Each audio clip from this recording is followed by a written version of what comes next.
अगर आपको अचानक सांप या लाल बिच्छू ने काट लिया तो आपको क्या करना चाहिए? सबसे पहले तो फिल्मों की तरह अपने मुंह से जहर चूसने की कोशिश न करें। ऐसा करना सबसे बेवकूफी होगी और यह करने से आप अपने मुंह को भी खतरे में डालेंगे। मैं आपको जो टिप्स बताऊंगा वो ये है कि इनके इस्तेमाल से कुछ ही मिनटों में आपकी जलन कम होने लगेगी और धीरे धीरे इसके जहर का असर भी खत्म हो जाएगा। लेकिन इसके इस्तेमाल से बिच्छू और ब्लैक भोमरा का जहर तो पूरा खत्म हो जाएगा, परंतु सांप की जहर को वो थोड़ा कम कर सकते हैं। फिर आपको टाइम मिलेंगे डॉक्टर के पास जाने के लिए। तो आइए जानते हैं इस पौधे का नाम, इसे कैसे इस्तेमाल किया जाता है और इसके वैज्ञानिक गुण क्या हैं। दोस्तों, इस पौधे का नाम अपामार्ग है और इसको इंग्लिश में एक्रेंथिस एस्परा कहा जाता है और कुछ इलाकों में इसको चिड़चिटा, अघाड़ी, अपांग इन नामों से भी जाना जाता है। आपके क्षेत्र में इसे किन नामों से जाना जाता है हमें कमेंट करके जरूर बताएं। मुझे याद है कि बचपन में मेरे गाँव में एक महिला को बिच्छू ने काट लिया था। उसका परिवार ओझा को बुलाता है, ओझा आता है, झाड़ियों में जाता है, वहाँ से एक पेड़ की जड़ उखाड़ कर ले आता है। इसके बाद वह व्यक्ति उसी जड़ को घिसकर बिच्छू के काटने वाली जगह पर लगाता है और मंत्र का जाप करता है। थोड़ी देर बाद बिच्छू के डंक वाली जगह पर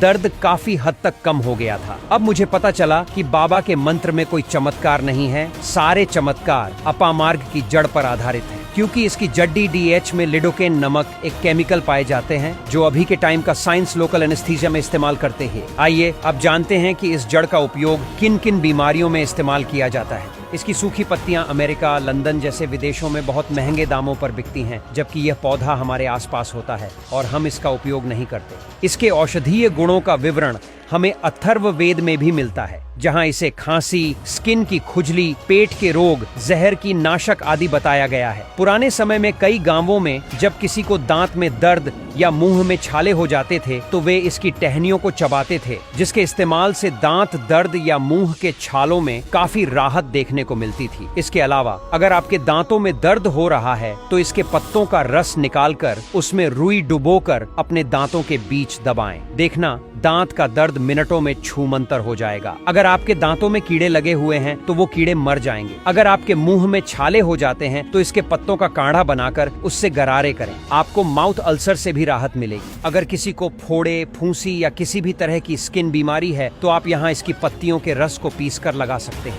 आपको बहुत ही आसानी से फायदा देखने को मिलेगा। बच्चों को खेलते समय चोट लगने की स्थिति में भी इसमें एंटीसेप्टिक गुण होते हैं। इसकी पत्तियों का रस चोट वाली जगह पर और कटे हुए स्थान पर लगाएं। आपके बच्चों के घाव बहुत जल्दी भर जाएंगे। अब आइए जानते हैं कि अगर आपको सांप, बिच्छू या कोई कीड़ा काट ले तो इसका इस्तेमाल कैसे करें। अगर आपको सांप, बिच्छू, ततैया, जहरीला कोई भी कीड़ा काट ले, आप घबराएं नहीं, शांति बनाए रखें और इसको जानिए ये है इनका तोड़। तो दोस्तों, आपको क्या करना है? आपको अपमार्ग का उपयोग करना है। इसके पत्तों का रस लगाना है जहाँ पर आपको इस कीड़े ने काटा हो। लेकिन ध्यान रहे, इस नुस्खे से बिच्छू के जहर को या कुछ भी छोटे मोटे कीड़े की पॉइजन को तो उसी टाइम खत्म किया जा सकते हैं। लेकिन यह सांप के जहर को पूरी तरह से खत्म नहीं कर पाएगा, लेकिन यह आपके जहर के असर को जरूर कम कर देगा और आप उस समय में डॉक्टर के पास जा सकते हैं, जिससे आपकी जान बच सकती है।